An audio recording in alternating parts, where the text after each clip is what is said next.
छत्तीसावा रस्ता सुरक्षा सप्ताहानिमित्ताने वाहतूक शाखा मिरज यांच्या वतीनं रक्तदान शिबिराचं आयोजन।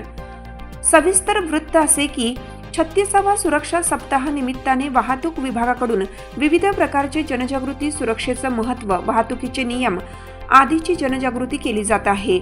मिरज शहर वाहतूक शाखेच्या वतीनं मिरज येथे वाहतूक पोलीस निरीक्षक सुनील गिड्डे, वाहतूक उपनिरीक्षक अविनाश कांबळे यांच्या मार्गदर्शनाखाली रक्तदान शिबिराचं आयोजन करण्यात आलं होतं। विविध सामाजिक संघटना आणि सामाजिक कार्यकर्ते यांच्या वतीनं रक्तदान करून आज 36वा रस्ता सुरक्षा सप्ताह साजरा करण्यात आला। यावेळी वाहतूक शाखेचे पोलीस कर्मचारी, अधिकारी उपस्थित होते। वसंतदादा ब्लड बँक यांच्या वतीनं रक्त संकलन करण्यात आलं। तब्बल 70 रक्तदात्यांनी आपल्या रक्तदानाचा हक्क बजावला। रक्तदान केलेल्या रक्तदात्यांना प्रमाणपत्र व सन्मान चिन्ह देऊन सन्मान करण्यात आला। यावेळी मिरज शहर DYSP प्रनिल गिल्डा, शहर पोलीस निरीक्षक रास्कर उपस्थित होते।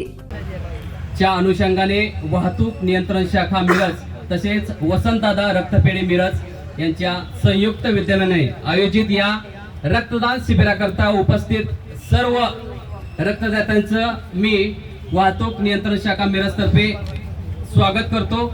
आपण सर्वांनी मोठ्या संख्येने सहभाग घेऊन एक जीव वाचवण्यासाठी आपलं अनमोल योगदान या रक्तदानाच्या रूपाने द्यावे अशी मी आपल्या सर्वांना आवाहन करतो। आज आपल्या या रक्तदान शिबिरामध्ये रोटरी क्लबचे आदरणीय फाटक सर, आदरणीय फडके सर इथे उपस्थित आहेत। त्यांनी देखील जे रक्तदाते आहेत त्यांचा सत्कार व सन्मान करून जास्तीत जास्त रक्तदात्यांनी रक्तदान करावं असं आवाहन केलेलं आहे।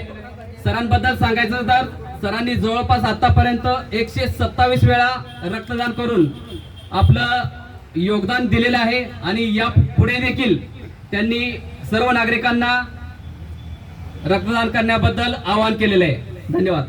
हिरकणी न्यूज करिता नजीर शेख, मिरज। चालू घडामोडींचे अपडेट्स जाणून घेण्यासाठी आपल्या हिरकणी न्यूज चॅनलला सबस्क्राईब जरूर करा, लाईक करा, कमेंट करा आणि शेअर करा। बेल आयकॉनवर प्रेस करा आणि नोटिफिकेशन्स मिळवा।